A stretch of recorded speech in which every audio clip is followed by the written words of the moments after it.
মানুষ যখন মানুষকে কষ্ট দেয়, যে কষ্ট দেনেওয়ালা তার লাইফে 4টা বিপদ আসে।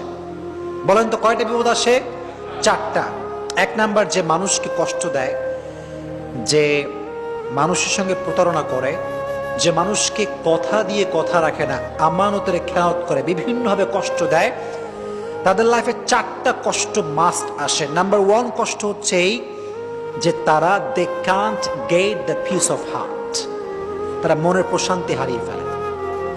মনের প্রশান্তি কোথাও তারা খুঁজে পায় না। মনে রাখবেন, যদি আপনি কাউকে কষ্ট দিয়ে থাকেন তাহলে আপনার মনের যে সুকুন, যে রাহাত, যে পিস, যে শান্তি, এটা হারিয়ে যাবে। এটা আল্লাহ তাআলার পানিশমেন্ট। একজন বান্দা যখন আর একজন বান্দায় কষ্ট দেয়, তখন আল্লাহ তাআলা তার হৃদয়ের সমস্ত শান্তি কেড়ে নেন। তার হৃদয়ে কোনো শান্তি থাকে না। এখন আপনি বলবেন যে হুজুর, কত মানুষ আমারে কষ্ট দিল, ওদেরকে দেখি ডাটসে ঘুরে বেড়ায়, কোনো অশান্তি নাই, টাকা পয়সা, গাড়ি বাড়ি বউ, কোনো কিছুর অভাব নাই, ডাটসে ঘুরতেছে। তাহলে আপনার কথার ব্যাখ্যাটা কি দাঁড়াবে?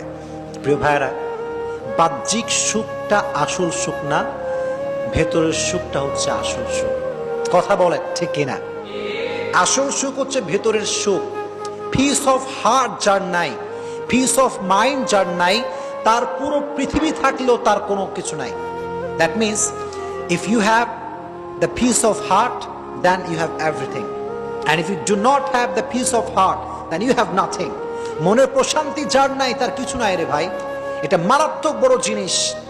এজন্য যারা মানুষকে কষ্ট দেয়, তাদের মনের প্রশান্তিটা হারিয়ে যায়।